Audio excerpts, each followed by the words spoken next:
कबीर का वचन है, बहुत पसारा मत करो, कर स्वरूप की आश। जिनका बहुत पसारा किया हुआ है, जो बहुत जगह पर अटैचमेंट कर चुके हैं, निमित्त बन चुके हैं, उन लोगों के लिए सुवर्णमय अक्षर हैं। बहुत पसारा मत करो, कर स्वरूप की आश। बहुत पसारा जिन किए वे भी गए निराश। बहुत पसारा करने से क्या होता है? बहुत पसारा करने से हमारी जो चेतसा है बहुगामिनी हो जाती है, बिखराव वाली हो जाती है। और बिखराव वाली जो चेतसा है वो हमको अपने घर से दूर ले जाती है। इसलिए श्री कृष्ण का वचन है कि अनन्य चिंतयन्तो माम, अनन्य भाव से, अन्य भाव से नहीं, अनन्य भाव से। हम लोग बिखर गए हैं, बट गए। हमको पता ही नहीं कि हम पढ़ते किस लिए हैं। पढ़ते हैं पास होने के लिए, पास होते हैं कमाने के लिए, कमाते हैं खाने के लिए, और खाते हैं जीने के लिए। जीते किस लिए, उस बात का किसी को पता ही नहीं। ध्यान देना जरा। हम कमाते हैं खाने के लिए, खाते हैं जीने के लिए, जीते किस लिए है? नो रिप्लाई, कोई जवाब नहीं, बस जीते हैं। कोई ज्यादा चतुर होगा तो बोलता है जीते हैं मरने के लिए, लेकिन गहराई से देखो कि जीते हैं आप मरने के लिए नहीं। मौत किसी को पसंद नहीं है। 60 वाला 70, 70 वाला 100, 100 वाला 108 की माला जपना चाहेगा, 108 भी हो गया तभी भी वो गहराई से मौत नहीं चाहता है। हम जीते मुक्त होने के लिए, ईमानदारी की बात है। नन्हे मुन्नों से पूछो, इतवार आने को है तो कितनी खुशियां छा जाती हैं। जेल में जो सड़ रहे हैं उनको जब पैरल पर छुट्टी का अथवा एकदम मुक्त होने के आदेश आता है तो उस दिन कितने खुश होते हैं। बैठे बैठे 2-3 घंटे सत्संग सुनते सुनते जब छुट्टी कर देते तो कैसा फ्रेशनेस आ जाती है। हालांकि है तो बढ़िया काम। तो मुक्तता इतनी पसंद है कि रगे रग में एक तोता आकाश में उड़ा जा रहा है, उसको पकड़ के सुवर्ण के पिंजरे में डाल दो।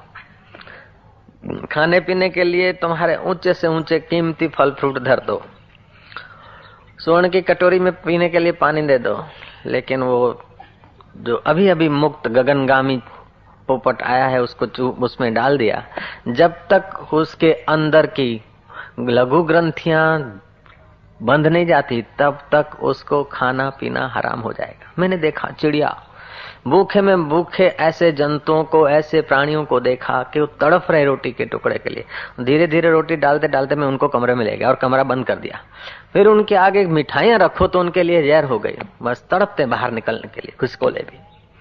तो हर जीव जीता है मुक्त होने के लिए, लेकिन उसको पता नहीं।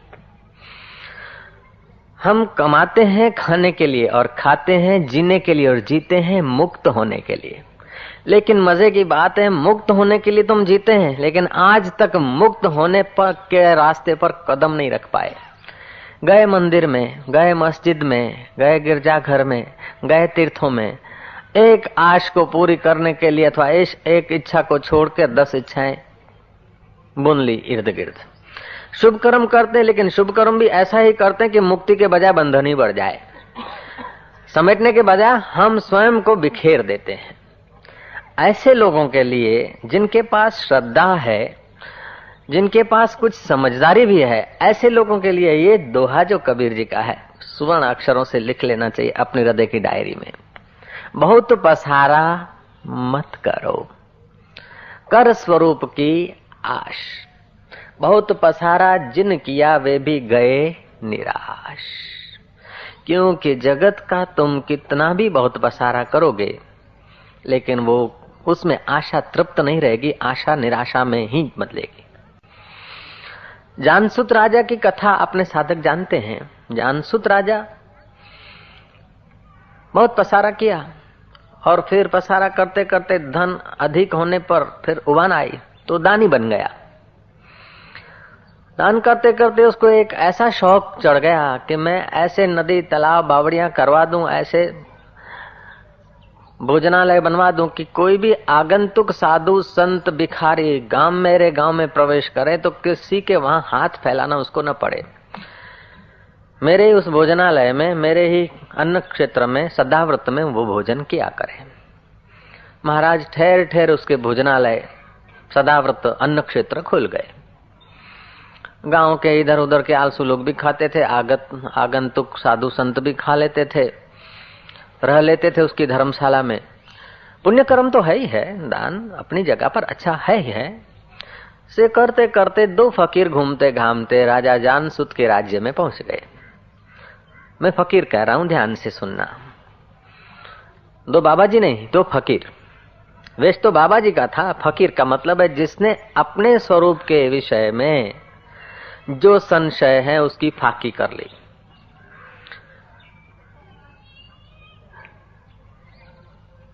उसको फकीर कहा जाता है। तो ऐसे 2 फकीर घूमते घामते राजा जानसुत के राज्य में पहुंचे और उनके सदाव्रत में अन्न खा लिया। उन्हीं की बनी हुई धर्मशाला में उनको आराम करना पड़ा।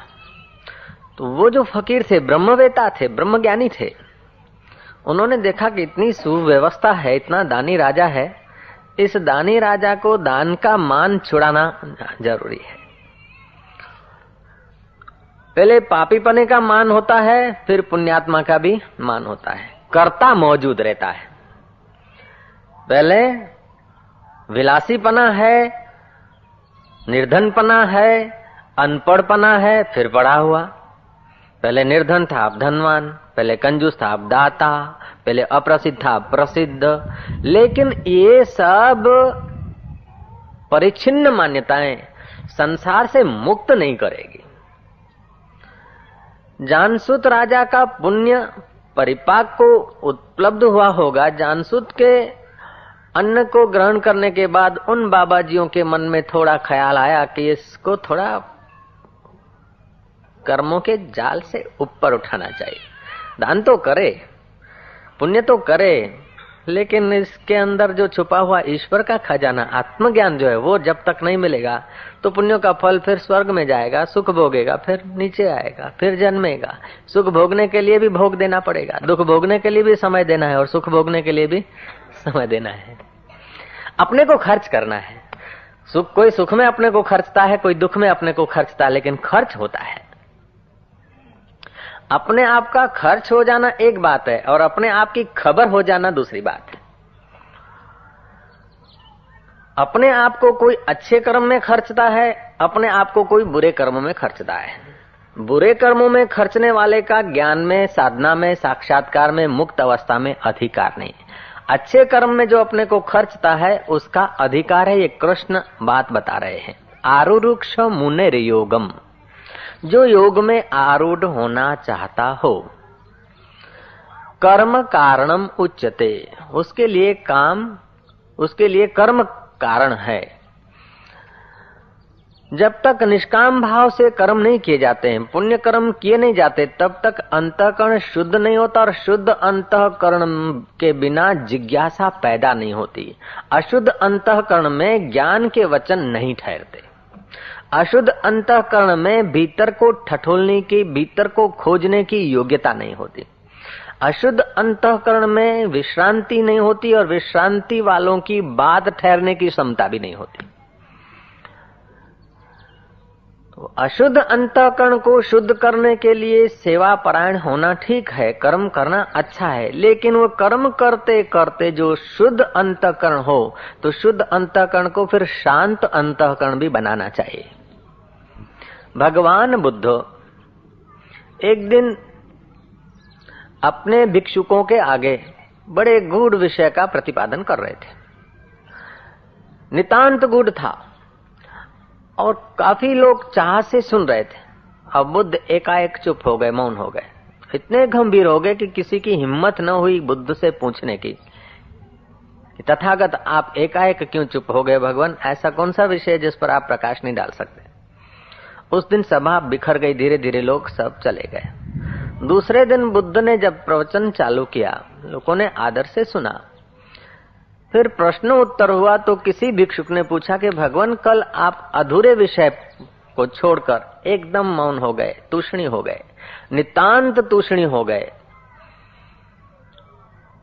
क्या कारण था? ये हमें संदेह होता और इसी विचार के हम कल रात को सब अंदर अंदर चर्चा कर रहे थे। हमारी हिम्मत न थी आपसे पूछने की।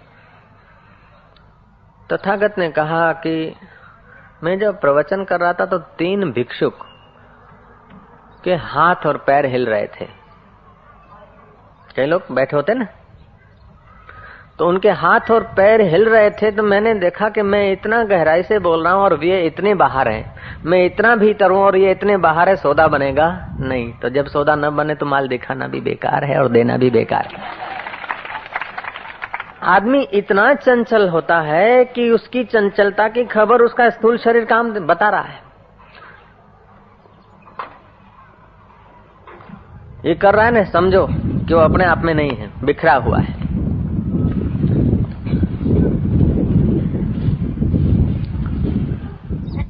तो जितना जितना आदमी बिखरा है उतनी उसकी शक्तियां क्षीण होती है, और जितना जितना वो आदमी अंतर्मुख है उतना उसकी योग्यता, क्षमता, शक्तियां विकसित होती है। तो बुद्ध ने कहा मैं उसी लिए चुप हुआ, ऐसा नहीं कि मैं नहीं जानता था चुप हुआ, लेकिन मैंने देखा कि ये नहीं जानने वालों के, बिना क्षमता वालों के आगे मैं बोल रहा हूं, तो बोलना मेरा व्यर्थ है, मेरी वाणी अजाई खर्च नहीं करूंगा। तो हाथ पैर हिल रहे हैं तो ये आदमी के भीतर के मन की अशांति के दर्शन देते हैं। और अशांति तब होती है जब शूद्र पदार्थों का चिंतन होता है और शूद्र देह में अहंता होती है। शूद्र देह में अहंता हुई और देह के साथ संबंधों में ममता हुई, तब अशांति होती है। तो ऐसे लोगों के लिए भी जानसुत राजा की बात याद रखने जैसी है। भगवत गीता के 6ठे अध्याय में के महात्म में रैंक मुनि का प्रसंग आता है। तो ये जानसुत राजा पामर भी न था, बुद्धू भी न था और बुद्ध भी न था, बीच में हिलोरे खाता था। 2 फकीर जब उसके राज्य में रहे और उसका अन्न ग्रहण किया और धर्मशाला में, उसी के धर्मशाला में सोए, तो फकीरों को हुआ कि इस राजा को कुछ सदुपदेश मिले, क्या किया जाए। फकीरों का संकल्प काफी हो जाता है। उसी रात जानसुत राजा ने स्वप्न देखा। आकाश मार्ग में 2 हंस उड़े जा रहे हैं। कथा कहती है कि उपले हंस को नीचे के उड़ने वाले हंस ने कहा कि और आगे मत जा ऊपर, ये जानसुत राजा का इलाका है, ज्यादा ऊपर जाएगा तो जानसुत राजा के तेज से तू भस्म हो जाएगा। तब वो हंस कहता है चल रे पागल, जानसुत राजा का तेज ऊपर नहीं है, ऊपर तो खुला आकाश है, मानो शांत ब्रह्म है, ऊपर तो ब्रह्म परमात्मा का तेज है। वो जलाता नहीं है, वो पापों को जलाता है, वो अशांत नहीं करता, वो शांति दाता है। ये ज्ञानवानों का तेज है। ज्ञानवान की दृष्टि जब ब्रह्माकार होती है तो ब्रह्मलोक तक की उसकी वृत्ति फैल जाती है बुद्ध पुरुषों की। तो ये बुद्ध पुरुषों के तेज का इलाका है, ये बुद्धू के तेज का इलाका नहीं है। बुद्धू का तेज होता है तो बुद्धू का अहंकार बढ़ता और दूसरे को शोषता है, और बुद्ध का तेज दूसरे को आत्मीयता से उठाता है और दूसरे को बुद्धत्व के तरफ ले जाता है। तो ये बुद्धू का तेज नहीं है, ये बुद्ध पुरुषों का तेज है। जानसुत का दान क्या किस काम का है? जानसुत राजा का राज्य तो छोटा सा है, इस राज्य पर तो कितने राजा आके चले गए, मेरी पृथ्वी, मेरा मकान, मेरा दुकान कर करके चले गए। कबीर कहते हैं बहुत पसारा मत करो कर स्वरूप की आश, बहुत पसारा जिन किया वे भी गए निराश। तो जानसुत का तेज तो निराशा में बदलने वाला है, और मैं जहाँ उड़ रहा हूँ वहाँ निराशा नहीं है, क्योंकि वहाँ आशा ही नहीं है। जहाँ आशा होती वही निराशा होती है, वहाँ कोई आशा नहीं है, वहाँ तो केवल राम ही राम है। आशा तो एक राम की और आश निराश। जानसुत स्वप्न देख रहे हैं और ये संवाद सुन रहे हैं। सुबह हुआ, जांच करवाई कि अपने गांव में कोई ऐसे महापुरुष हैं, कोई ज्ञानी देखा कि कल 2 फकीर आए थे, सुबह सुबह चले गए। वजीरों को भेजा कि कोई संत पुरुष हो, कोई फकीर हो, उनकी खोज करो। जांच करते करते सीआईडीओ ने बताया कि रैंक मुनि नाम का एक बुद्ध पुरुष है, लेकिन महाराज उसका हाल तो ऐसा है कि आप उसके आगे खड़े नहीं रह सकते। बैलगाड़ी का चलाने का धंधा करता है, घर बार है नहीं, रात को बैलगाड़ी के नीचे पड़ा रहता है। जानसूत राजा ने उस फकीर के पास जाना स्वीकार किया। गए 600 अशर्फियां खचरी पर भराकर जाकर भेंट धरी और बोला, महाराज मुझे ब्रह्म ज्ञानियों का तेज बताओ, ब्रह्म ज्ञान का तेज मिल जाए, ऐसा कृपा करो। ये 600 अशर्फियां मैं आपको उसके बदले में देता हूं।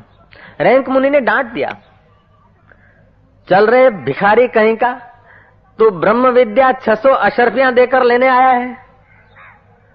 भोय सुवाड़ू भूखे मारू ऊपर थी मारू मार एटलू करता जो हरि भजे तो करी नाखू निहार।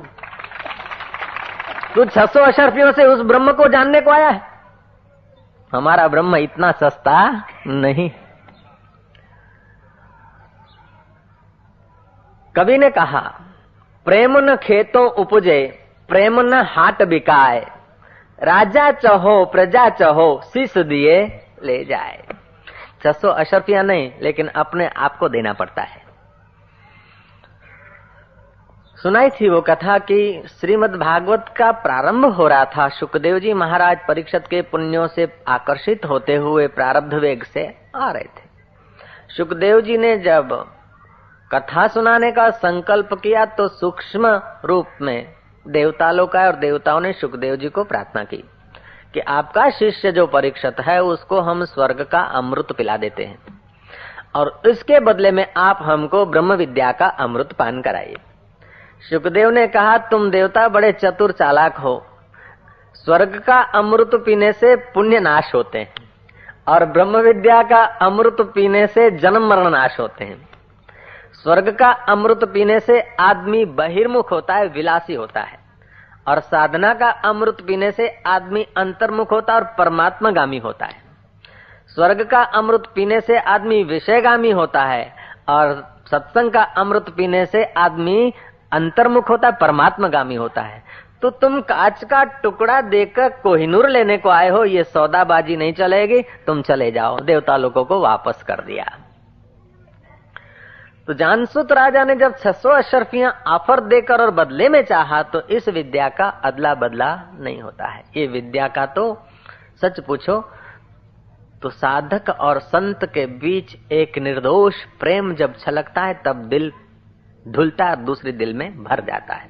मजे की बात है, कितना भी धुले फिर भी वो दिल खाली नहीं होता और हजार हजार घड़े भर जाते हैं। पूर्णमदः पूर्णमिदं पूर्णात् पूर्णमुदच्यते। एक दिया जले, फिर उस दिए से हजार हजार दिया जले, फिर भी उस जले हुए दिए की लौ कम नहीं होती। हो सकता है कि जले हुए दिए की लौ कम हो जाए, तेल के आधार पर है और तेल परिचिन्न है, वो परमात्मा परिचिन्न नहीं है, वो असीम है, वहां कुछ खूटता नहीं है। पूर्णमदः पूर्णमिदं पूर्णात् पूर्णमुदच्यते।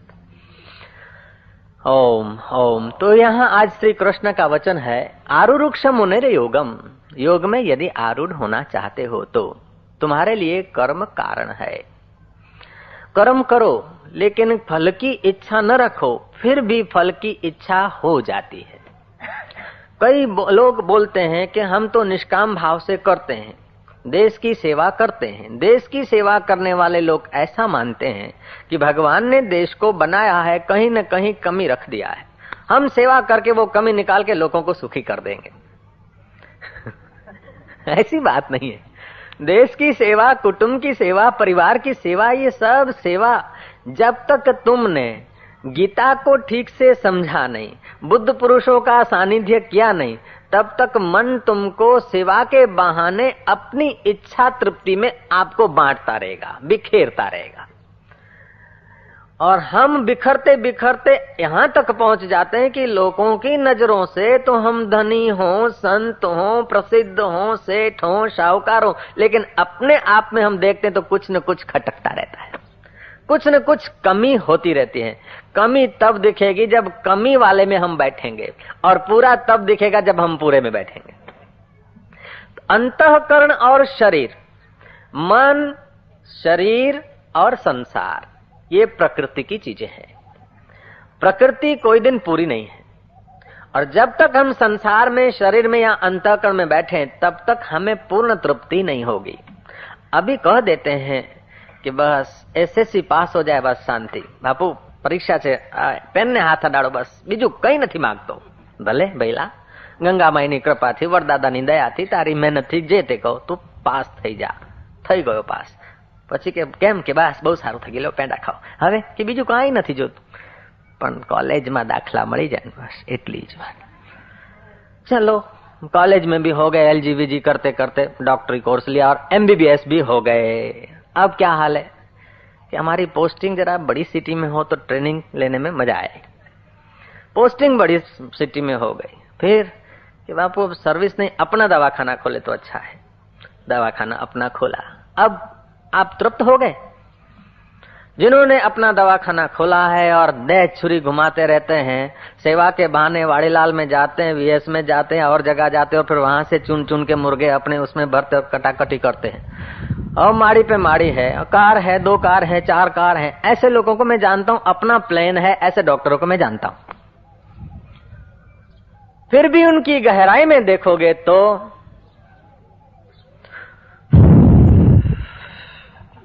तब कबीर का वचन याद आएगा अच्छी तरह से।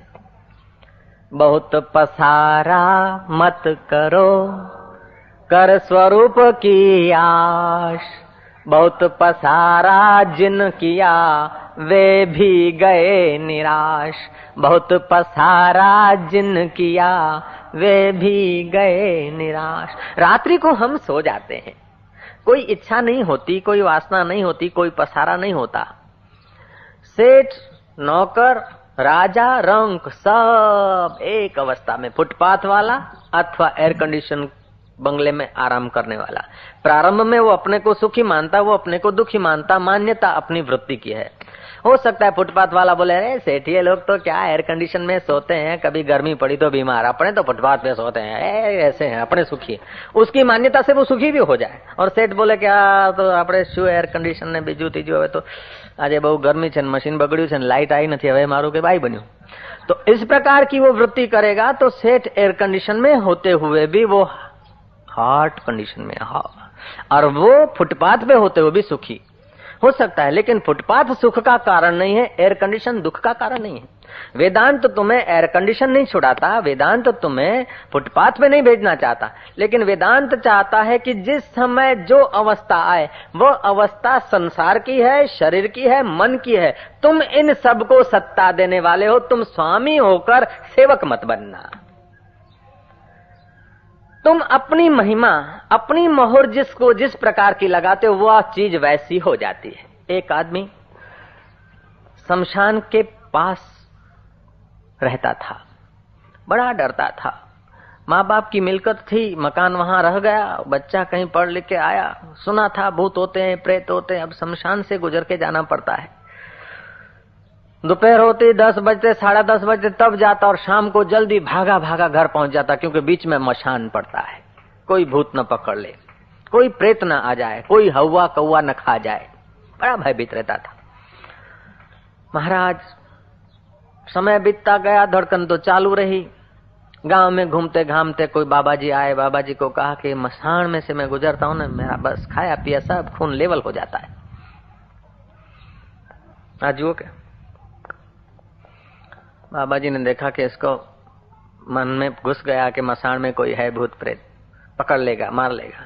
बाबा ने कहा तू चिंता मत कर, आकाश बांधूं, पाताल बांधूं, जल बांधूं, थल बांधूं, तेज बांधूं, पृथ्वी बांधूं, अला बांधूं, बला बांधूं, भूत बांधूं, प्रेत बांधूं, डाकिनी बांधूं, साकिनी बांधूं, फूंक मार इसको, कागज को फूंक मारी। और बाबा ने अपना कुछ किया जो कुछ उसको जरा मानसिक असर हो जाए। बाबा ने कुछ ऐसा वैसा भोज पत्र पर लिखा और तावीज में डाल दिया, और बोले इसको अगरबत्ती कर, इसको चंदन लगा, इसको ये कर, इसको। जितनी फॉर्मेलिटी लंबी चौड़ी उतना मन को हुआ कि ये कुछ है विशेष। बोले देख ये तो बांध दे, और दिन को तो क्या, रात को 12 बजे भी निकल, 2 बजे निकल, तेरे आगे भूत प्रेत आएंगे तो भस्म हो जाएंगे। मैं को जैसा तैसा बाबा नहीं। महाराज उसको असर हो गई। अब तो सुबह निकलने लगा, कभी कभी अंधारे में निकलने लगा, रात्रि को निकलने लगा। उसको पक्का हो गया कि ये तावीज, बस इसकी बराबरी कोई नहीं है, भूत प्रेत क्या आ सकते। भाग गया भूत प्रेत। लेकिन महाराज नहाता था तो कहीं तावीज गुम न हो जाए, सोता था तो कोई तावीज निकाल न ले, बातचीत करता था तो बार बार तावीज के तरफ देखता था कि ये छीन न ले। तो एक भय को निकालने के लिए दूसरा भय घुस गया, निर्भय नहीं हुआ, उसने संशय की फाकी नहीं की। हम मंदिर में जाते हैं इसलिए कहीं नौकरी न छूट जाए, हम मंदिर में इसलिए जाते हैं कहीं नरक में न पड़ जाए, हम किसी से रिश्ता नाता रखते कि कहीं रेड़ ना आ जाए, हम किसी से बातचीत करते हैं उससे अच्छा संबंध बनते कि फलाना नाराज हो जाएगा तो इसका सपोर्ट काम में आएगा। तो फलाने के अंदर और उसके अंदर जो अस्तित्व है उस अस्तित्व का ज्ञान नहीं, तो हमारे भय ने जगहें बदली।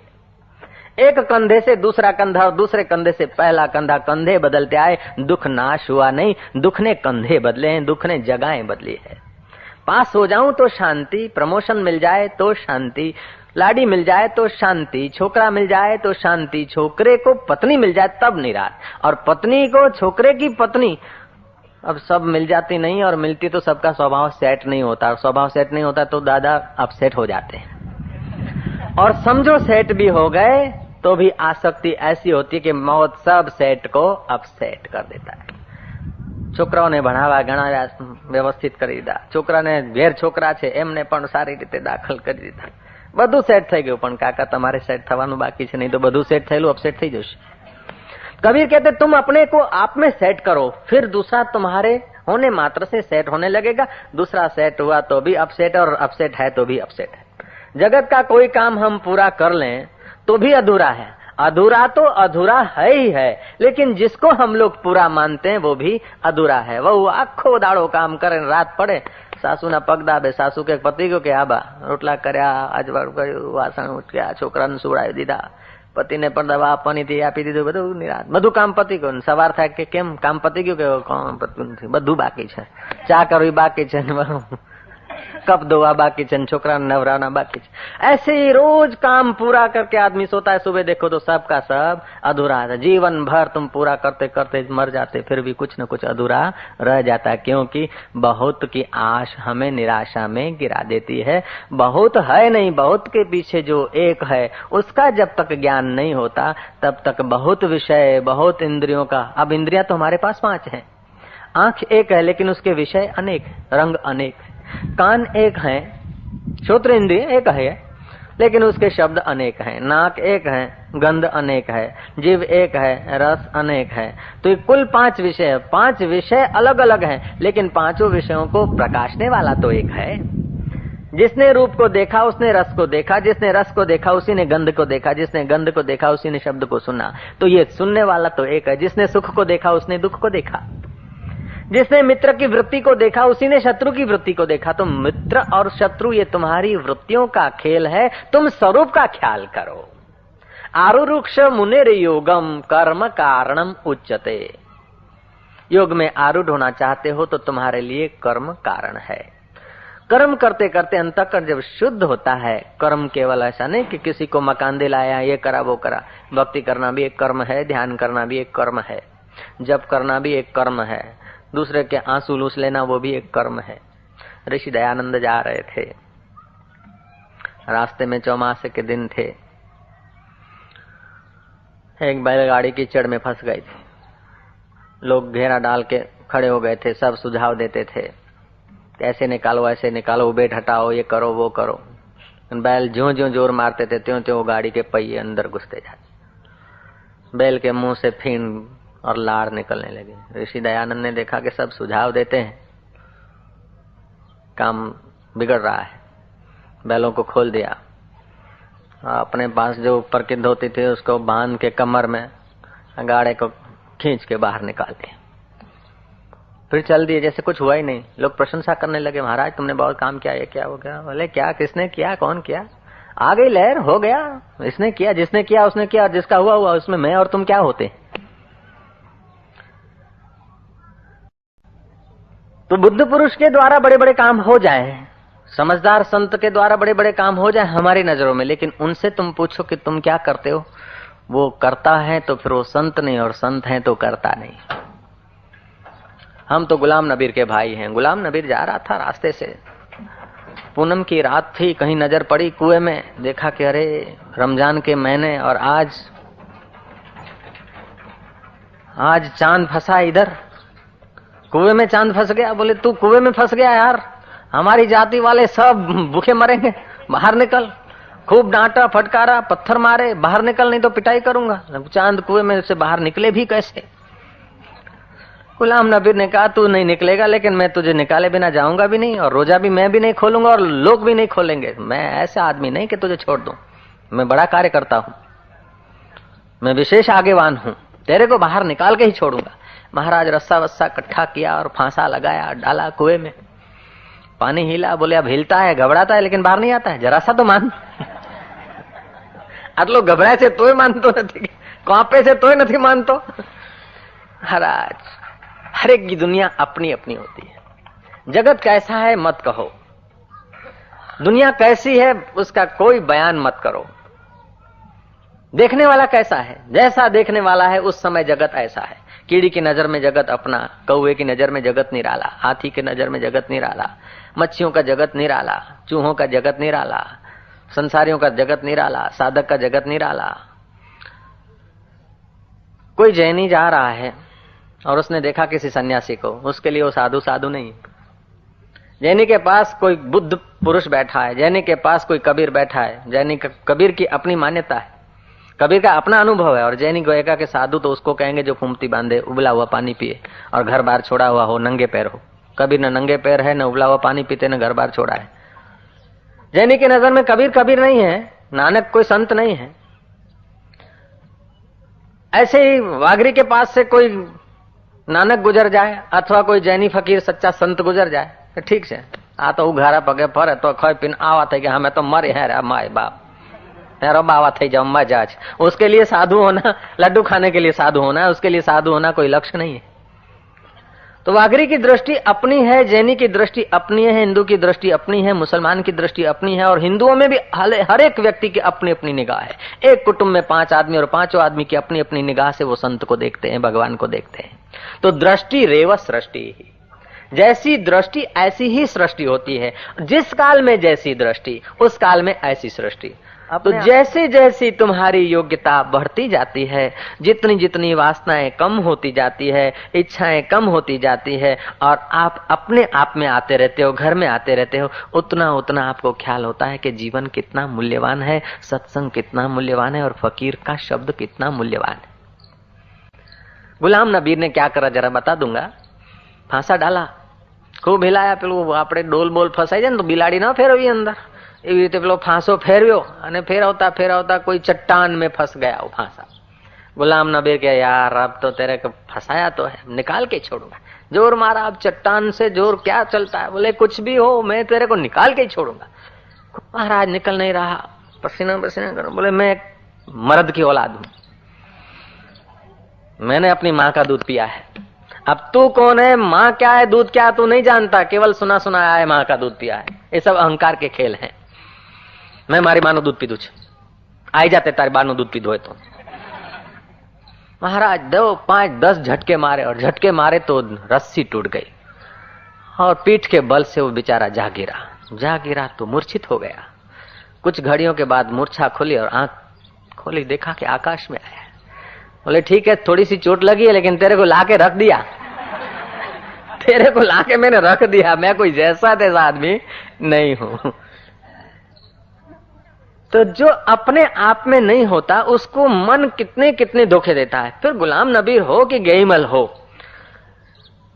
किसी जाति व्यक्ति की बात नहीं है। जब तक हम अंतर्मुख नहीं हुए, जब तक कार्य और कारण भाव को हमने नहीं जाना, तो घटना घटेगी प्रकृति में अनुकूल और थोप लेंगे मैंने किया, होगी प्रतिकूल कर देंगे कि इसने किया। महात्मा बुद्ध का कोई शिष्य जा रहा था, शिष्य का शिष्य दोनों जा रहे थे। एक सांप तड़फ रहा था पेड़ के नीचे, पास में कहीं थोड़ा दूरी पर तालाब था। वो सांप तड़फा तड़फा न मरता है न जीता है, कीड़ियों ने घेर लिया है। और ऐसी बुरी हालत शिष्य ने देखकर गुरु से पूछा कि भगवान इसने ऐसा तो कौन सा कर्म किया होगा, इतना तड़फ रहा है और कीड़ियां उसको इतनी चिपक गई है, अधमुआ हो गया, न मरता है न जीता है। इसको देखकर बड़ी करुणा होती। गुरु ने कहा कि कुछ महीने पहले अपने यहां से गुजरे थे और तुझे याद होगा, एक मच्छी मार तालाब पर मच्छियां मार रहा था जो सामने तालाब है, और तूने उसे रोका भी था, हिंसा मत कर, मत कर्म की जाल बुन, लेकिन उसने तेरी बात उड़ा दी और हंस लिया। वही मच्छी मार सांप हुआ है, और वो जो मच्छियां हैं वो कीड़ियां हुई और एक दूसरे को सताते हैं। उसने उनको सताया, उनको सताता, कर्म की गति चालू है, कर्म नाश नहीं हुए। वो मच्छियों को आटा डालता तो मच्छियां और कुछ बनकर उसको भी खिला देती, लेकिन खाने वाला और खिलाने वाला दोनों की यात्रा चालू रहती, अंत नहीं होता जन्म मरण के चक्कर का। अशुभ तो बांधता है, लेकिन शुभ का कर्तृत्व भी बांधता है। कर्म किए बिना रह तो नहीं सकते, कर्म तो करना है, लेकिन कर्तृत्व तुम्हारे में नहीं आए। देखा आंख ने, लेकिन आरोप कर लिया मैंने देखा, सुना है कान ने वृत्ति के द्वारा मैंने सुना, सोचा है विचारा है मन ने मैंने विचारा है, निर्णय किया है वृत्ति बुद्धि वृत्ति ने मेरा निर्णय है। तुमने अन्न जल खाया, इस शरीर से पसार हुआ, ओ जीवड़ा माता के गर्भ में राखे होया, मारो दीकरो पैसो मारो परमेश्वर बैरी मारी गुरुन छोकरा छैया सालग्राम बापजी पूजा कोनी करो के। जीवन इतना अल्प हो जाता है, जीवन इतना नपातुला हो जाता है कि हमको पता ही नहीं कि हम किस लिए जीते हैं। ईमानदारी से देखो तो हर जीव जीता है मुक्त होने के लिए। पढ़ते किस लिए हैं? पास होने के लिए। पास किस लिए होना चाहते हैं? कमाने के लिए। कमाते किस लिए? खाने के लिए। और खाते किसके लिए? जीने के लिए। जीते किस लिए हैं? मरने के लिए नहीं। मरना कोई नहीं चाहता, चिड़िया भी मरना नहीं चाहती भैया, चूहा भी मरना नहीं चाहता। जीते हैं मुक्त होने के लिए मनुष्य। लेकिन हमारा मुक्त होना कैसे? हमको किसी ने बंधन में डाला नहीं, हमारी मान्यताओं ने, हमारी पकड़ों ने हमको बंधन में डाल दिया। हमारी ऐसी प्रकार की पकड़े हो गई, इस प्रकार की मान्यता हो गई, समझते कोई आकाश पाताल में भूत बैठा है, आकाश पाताल में देवी देवता बैठा और वो मुक्त करेंगे। भूत के भय को हटाने के लिए तावीज रख लिया, अब तावीज गुम ना हो जाए उसका भय लगा है। मैंने बताया था वो कहानी कि एक आदमी मरने पड़ा, बुलाया अपने धर्मगुरु को, मुल्ला जी को बुलाया, प्रार्थना कर रहा है कि हे खुदा ताला तू मुझे माफ कर देना, जो कुछ हो गया मुझे क्षमा कर देना। थोड़ी देर में बोलता है कि हे शैतान तू भी मुझे माफ कर देना। तो वो धर्मगुरु पूछता है कि ये क्या, घड़ी में शैतान से माफी मांगता है, घड़ी में खुदा से माफी मांगता है? बोले पता नहीं, न मैं पूरा शैतान हूं न मैं पूरा इंसान हूं, पूरी शैतानियत भी नहीं किया और पूरा मैं ईमानदारी से भी नहीं जी सका। मैं सच कहता हूं, कितना भी धार्मिक आदमी हो, कितना भी सच्चा हो, कितना भी पवित्र हो, फिर भी गहराई में उसको पूर्ण पवित्रता का अनुभव नहीं होगा, क्योंकि पूर्ण तो एक परमात्मा है, कर्ता कभी पूर्ण हो ही नहीं सकता है। जानसूत राजा ने सपने में देखा कि हंस कह रहे हैं कि जानसूत का तेज क्या है, मैं तो रैंक मुनि के तेज जो दूसरों को शांति और शीतलता देने वाला है, दूसरों के अहंकार को परमात्मा में मिटाने वाला है, जो दूसरे के सत्ता और सामर्थ्य ईश्वर के साथ एक कराने वाला है, ऐसे रैंक मुनि के तेज में मैं विचरता हूं, ब्रह्मवेताओं के तेज में विचरता हूं, जानसूत के तेज में नहीं विचरता हूं।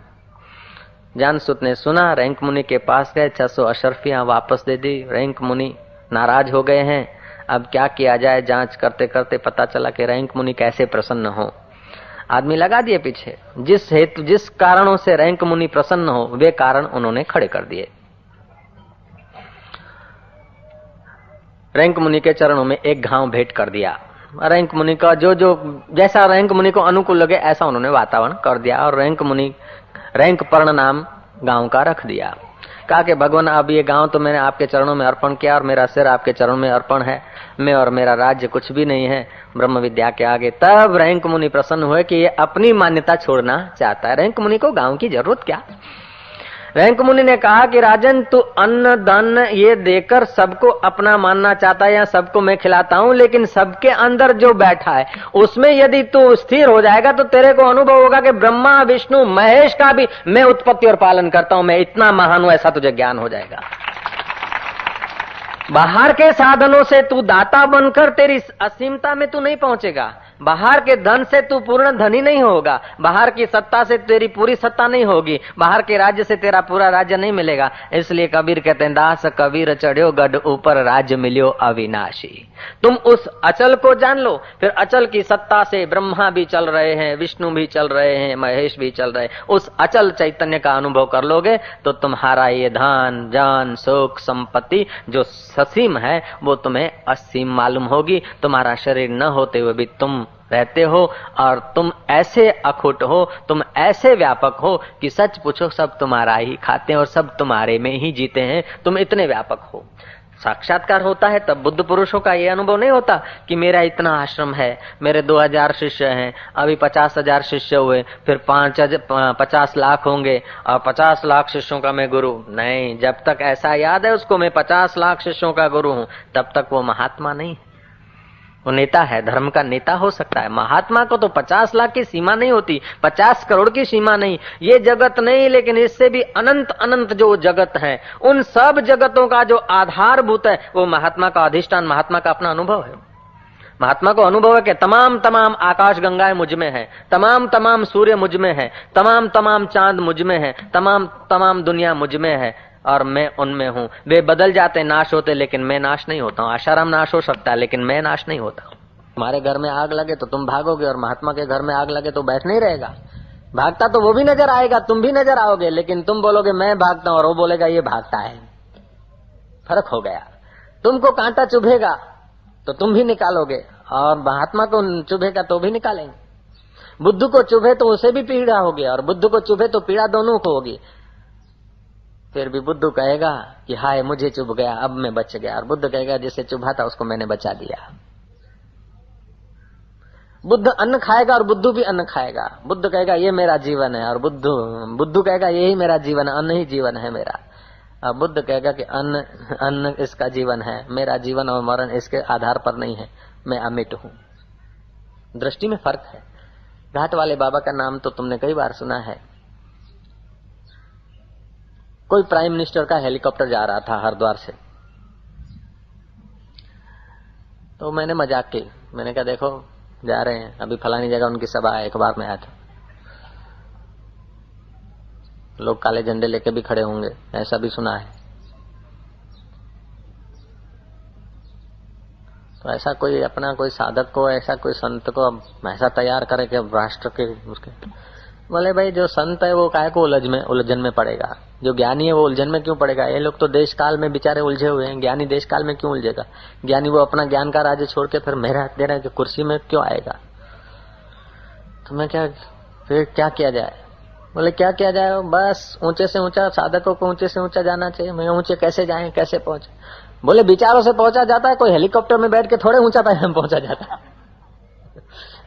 ऊंचे महलों में रहने से आदमी ऊंचा नहीं होता, ऊंचे हेलीकॉप्टरों में हवाई जहाजों में घूमने से आदमी ऊंचा नहीं होता। जितने विचार ऊंचे होते जाते उतना वो ऊंचा होता जाता है, और जितने विचार हल्के होते जाते उतना वो छोटा होता जाता है।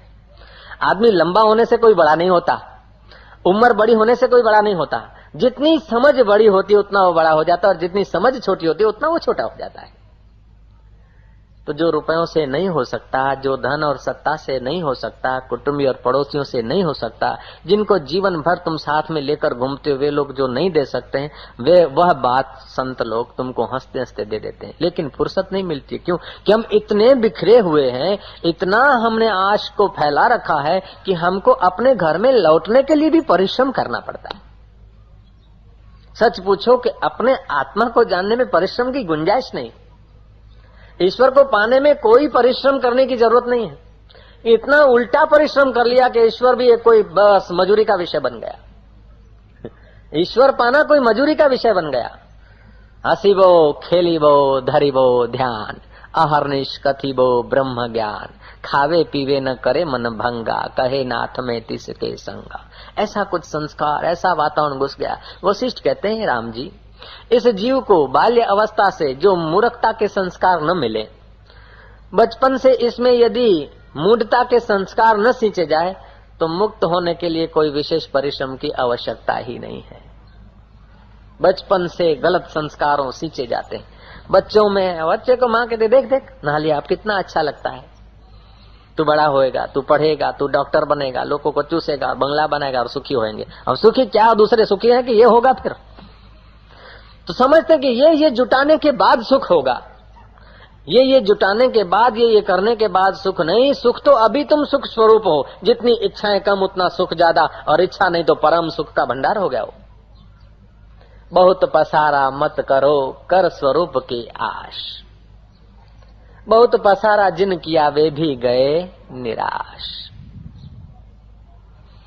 सिकंदर चले गए, सीजर चले गए, अमेरिका के प्रमुख थे, दिन भर परिश्रम करते थे, किसी दुकान में नौकरी करते थे,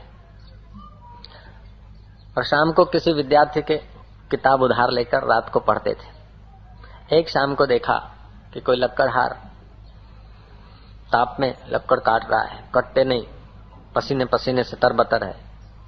हृदय भर गया दया से, लिया उसका हथौड़ा, कुहाड़ा, लक्कड़ काट के उसको दे दिए। उसने जाके बेचे तो दुगने पैसे हुए, उसके हृदय के आशीष मिली। उत्साह भरे व्यक्ति को किसी की आशीष मिल जाती है और अपना उत्साह होता है। उसके पास शक्ति थी, अनजाने में थोड़ा वेदांत था, और वो आदमी अमेरिका जैसे बड़े देश का प्रेसिडेंट हुआ। इसी बच्चे को यदि कबीर मिल गए होते तो, नानक मिल गए होते तो, समर्थ रामदास मिल गए होते तो, आद्य शंकराचार्य मिल गए होते तो, अथवा इस बच्चे की मां मदालसा होती तो ये बच्चा कहां पहुंचता? वो केवल अमेरिका का प्रेसिडेंट नहीं होता, वो पूरे ब्रह्मांड का प्रेसिडेंट हो जाता। लोग उसे शायद न भी जानते, लेकिन फिर भी वो हो जाता। ऐसे कई महापुरुष जिनको हम नहीं जानते, उनके संकल्प मात्र से उथल पाथल हो जाती। ऐसे लोग अभी भी हैं। तो जैसा संग, एनर्जी सब बच्चों के पास है, एनर्जी सब जीव के पास है, शक्ति सबके पास है, लेकिन जैसा जैसा उनको संयोग मिलता है, जैसे पृथ्वी में रस है, जैसा जैसा बीज डाल दिया जाता है, एक ही सरोवर का पानी और एक ही इलाके की एक ही नंबर की जमीन, एक जगह पर गन्ने हो रहा है, दूसरी जगह पर मिर्च हो रही है, तीसरी जगह पर पुदीना और चौथी जगह पर आलू और पांचवी जगह पर बाजरी तैयार हो रही है। क्यों ऐसा है? जैसा संयोग ऐसा रस का रूप हो जाता है। ऐसे तुम्हारे पास रस स्वरूप वो आत्मा है, चेतना है। जैसा संयोग मिलता है तो बस मैं हिंदू, मैं सिंधी, मैं गुजराती पढ़ूं तो पास हो जाऊं, पास हो जाऊंगा तो सुख होगा, ये भ्रांति घुस गई। उसी रस को हमने उसमें लगा दिया। भगवान कोई आकाश पाताल में है, भगवान कहीं दूर है, सुख कहीं दूर है, वो भी उसी की सत्ता से मान गए। बंदगी का था कसूर बंदा मुझे बना दिया, मैं खुद से था बेखबर तभी तो सिर झुका दिया।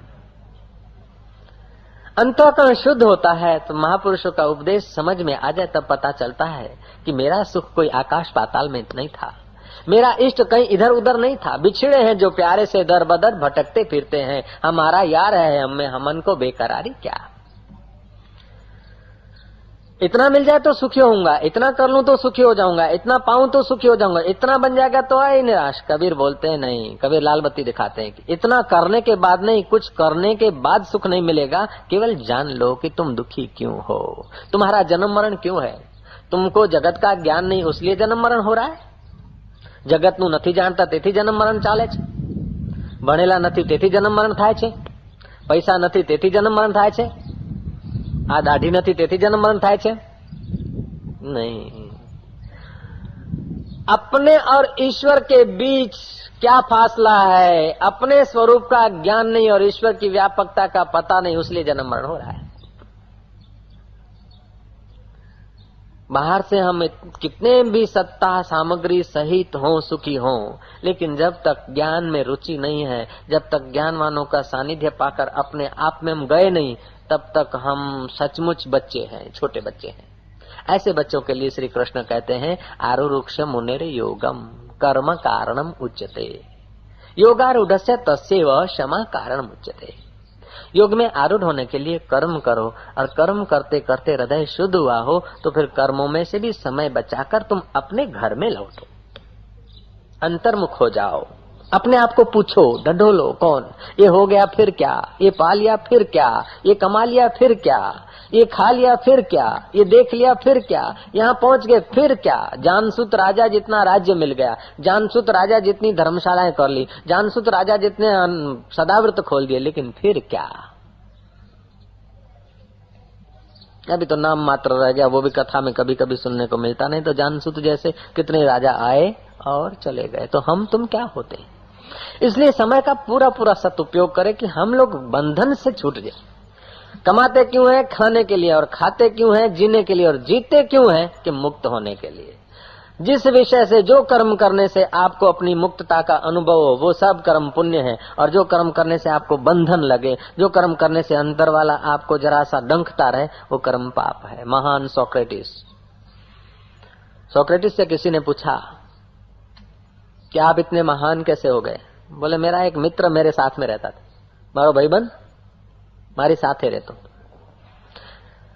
જે સારું સારું કરવાનું થાય તે મને કહેતો કરવાનું, અને સારું ના હોય એ મને ના પાડતો, અને હું કરી બેસું તો પછી મને ખૂબ એ सीधो दूर કરી देतो कि तुम्हारा मित्र तुम्हारे साथ? बोले, बचपन से मेरे साथ रहा वो मित्र, अभी भी है, और उसी कारण मैं इतना अच्छा बन पाया हूं। बोले, कौन था? बोले, मैं कुछ भी करता हूं पहले वो भीतर वाले मित्र से मैं पूछ लेता हूं शांति से कि मैं अज्ञानी, मैं कुछ जानता नहीं, तू जैसा कहे ऐसा करूं। ये मित्र ने मैं साथे रख, उस मित्र को मैंने साथ में रखा है, और वो मित्र है सबके पास और सबको कहता रहता है। कोई सुनता है, कोई नहीं सुनता है। जो सुनता है तो कोई अमल करता है, कोई नहीं करता है। कोई अमल करता है तो बेड़ा पार हो जाता है, नहीं अमल करता है तो फिर वही होता है जैसा सबका हो रहा था। मित्र सबके साथ है।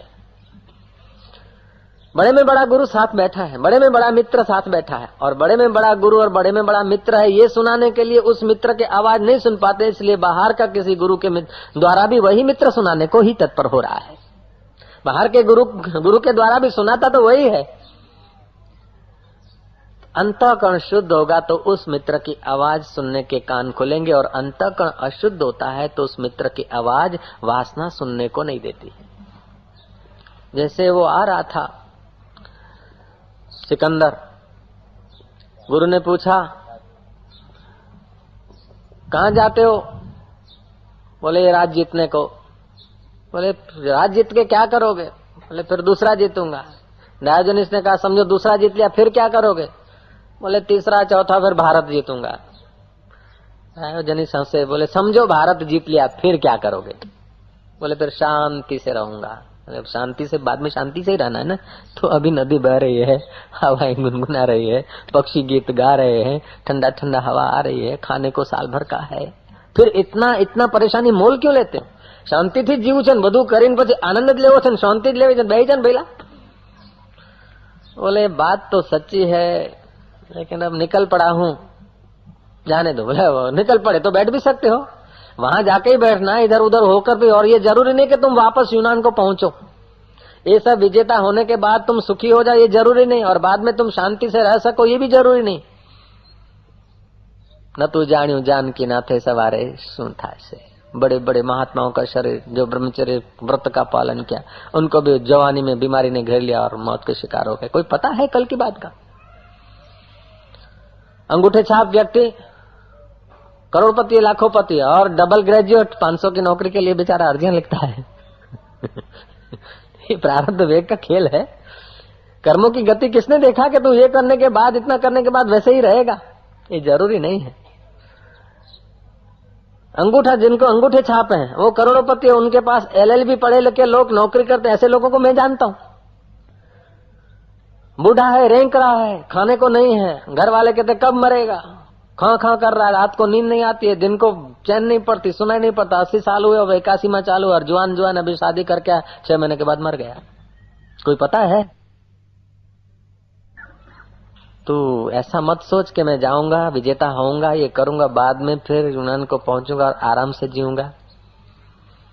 बात तो आपकी गले तो उतरती है, बात तो सच्ची लगती है, लेकिन अब निकल पड़ा हूं महाराज, गुरु जी डायोजनीस मुझे जाने तो। बोले, जाओ। और सच तो यह है कि वो पहुंचा नहीं, रास्ते में मर गया बेचारा।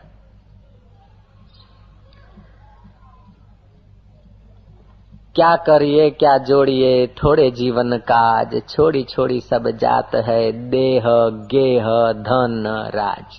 देह गेह धन राज। देह रहता है जिस घर में वो गेह धन और राज। क्या करिए क्या जोड़िए थोड़े जीवन काज, छोड़ी छोड़ी सब जात है देह गेह धनराज। हाड बड़ा हरि भजन कर, द्रव्य बड़ा कछु दे, अकल बड़ी उपकार कर जीवन का फल ए।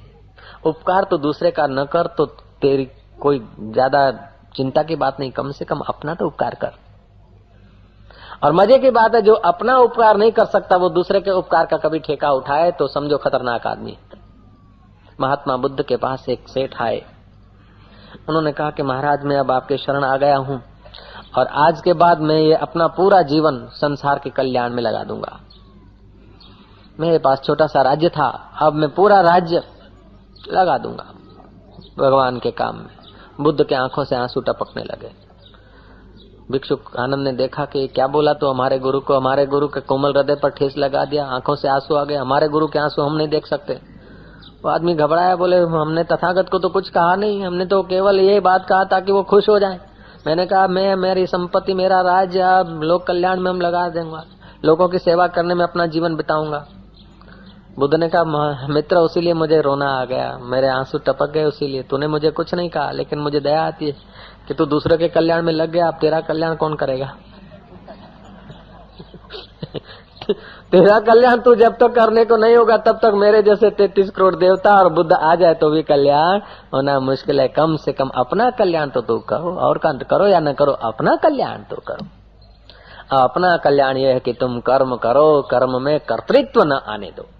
30 तारीख जो आएगी कर्म करने का मौका मिलेगा। हम हमारे ठक्कर नगर में अगले साल 2500-2000 बच्चों को भोजन कराया था, इस साल भी 2-2500 बच्चों को भोजन कराएंगे। हम वाड़ेज में कराएंगे, हम कुबेर में कराएंगे, हम वो कराएंगे। कहने को कह दो हम कराएंगे लेकिन समझ लेना कि अस्तित्व करा रहा है, तुम कुछ नहीं हो। श्री राम कराने वाला करा रहा है, हो रहा है, तुम केवल देखते जाओ। निमित्त बन जा, निमित्त मात्र भवा अर्जुना। और निमित्त भी सच पूछो तो निमित्त भी कौन बनता है? हाथ निमित्त बनते हैं अकेले? नहीं। आंख निमित्त बनती है? नहीं। आंख की अपनी सत्ता नहीं, हाथ की अपनी सत्ता नहीं, जिह्वा की अपनी सत्ता नहीं, नाक की अपनी सत्ता नहीं, मन की अपनी सत्ता नहीं। और तुम उबे लेते हो कि मैं निमित्त बना, मैंने किया। तूने क्या किया भाई? ये 5 भूतों के पुतले से हुआ है, अस्तित्व की सत्ता से हुआ है और अस्तित्व की सत्ता से उन्होंने खाया है। खुद ही ने खाया और खुद ही ने खिलाया है। बस तू मजा ले, खाने वाला राम, खिलाने वाला राम। मेरा मैं बीच में होता है क्या? राम जी की चिड़िया और राम जी का खेत, राम जी की चिड़िया और राम जी का खेत। खा ले मेरी चिड़िया तू भरा भरा पेट, खा ले मेरी राम जी की चिड़िया और राम जी का खेत, राम जी की चिड़िया और राम जी का खेत। संत तुकाराम किसी का खेत लिया था भागीदारी में, साझेदारी में, और आधा आधा खेत में किया था किसी का। वो खेत में जब अन्न लगा तो चिड़ियाएं खाने लगी। तुकाराम सोचते अब इनको भगाऊं क्या? जिसको भगाना है ममता को उसी को भगाओ। ये खेत मेरा, ये अनाज मेरा, ये बच्चे मेरे, अब मेरा मेरा करके तो सदियों से आए, अब मेरा मेरा हटाओ। लेके बैठ गए राम जी की चिड़िया और राम जी का खेत। खा ले मेरी चिड़िया तू भर भर पेट। खेत के पड़ोसी ने जाके मालिक को कहा कि बावा नालू से बधु हुमक थशे के अर्धो भाग तारो गयो। खेत का मालिक आया, देखा कि सचमुच ये तो खड़े में आएगा नहीं तो आधा आधा करेगा भी कैसे? बोला हमारे को हर साल 30 मन आता था, तुम्हारे को दिया कि 30 नहीं तो 25 मन तो ऐसा आना चाहिए, और तुम तो राम जी की चिड़िया और राम जी का खेत कर रहे हो, हमारे को मिलेगा क्या? गांव के सरपंच को आगेवान को लाया बीच में। तो तुकाराम ने कहा ठीक है, तुम्हारा 25 मन कहो 30 मन कहो, तुम्हारा ऐसा तुम ले जाना, बाकी का बच्चे मेरे को देना, जरा पकने दो माल। बोले बाजकी का बच्चे का नहीं, तुम्हारा मैं क्या ले जाऊंगा? तुम्हारा तो तुम्हारा रहा लेकिन मेरा जाता है। उन्होंने कहा ऐसा नहीं होगा, तुम धैर्य रखो। और कथा कहती कि समय बीता, खड़े में माल आया, दिखता था थोड़ा, तोलते तोलते उस आदमी के 30 मन गए और बाद में भी 32-35 मन बढ़ गए। तो जो आदमी कर्तृत्व छोड़ देता है उसके साथ अस्तित्व अपनी अटखेलियां करता है। ओम ओम ओम।